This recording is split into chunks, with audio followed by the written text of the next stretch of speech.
Alright, so I've made this video once before, but I'm going to make it again. So, this is Angel Reese. This is the second image that was put out by Vogue magazine on account of Angel Reese and Vogue's collaboration.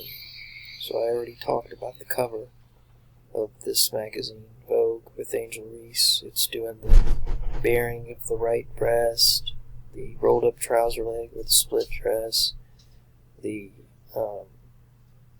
it's always been both statement, the masculine and feminine with sports and fashion. Then you have this statement here, the man who would be McQueen. So all that sort of androgynous talk is being sort of like associated with this women's supposed women. Well, I mean, it is on the women's basketball team. I say supposed women because it's supposedly presenting itself as a woman on the women's basketball team. Yet here it is, being drenched in all this androgynous lingo. So here's this other image here. So I talked about how they use puns, and I talked about this pun here, how it's the bearing of the right breast, and how right, and it's a play on words with right and right, R-I-T-E. You would use right for a specific traditional event, like a rite of passage. So that's the reason why they're using that word right, because there's a pun there with the other word right, and then it becomes ritualistic.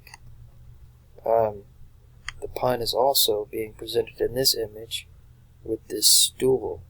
So a stool, here's the definition of stool. It's a seat without a back or arms, but it's also a piece of feces. So there's Angel Reese. I don't know what it's doing. Is it like sitting on a little stool behind this big stool? Whatever the case, it's gonna rise. So it's gonna rise from this stool. So again, that's no different from the statement that I made where it rises again on account of the black stone. It's that genome editing technology referred to as CRISPR that this is in reference to. At least that's my belief, I guess.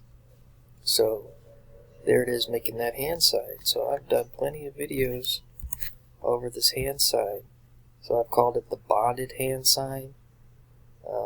And when I talk about bonded, I'm talking about like I guess it would be in reference to the bits and pieces of Lily, or even with Venom, that movie Venom, they talk about that bonding. That's what they're referencing. Or that's what I was referencing when I called it the bonded hand sign. It means they're bonded with the bits and pieces, or with the divot, because the two are synonymous, that language. It's just different ways to explain the same thing. The bits and pieces are in the divot lingo. But anyway, I also refer to this hand sign as the unnatural hand sign because that's what they call it. I guess there's a lot of people mentioning all that hand sign and all those paintings and everything. So they actually did like a .gov document. They released a statement on it. And that's what they called it. It's an unnatural hand sign, and that the hand wouldn't naturally fall into this position. So at least that they're saying it's not natural, so it is being done intentionally. So again, this is being done intentionally. It's not a natural hand sign. And that's, basically it's like their gang sign. Transhuman. Transgender. Androgyne. Bits and pieces of Lily.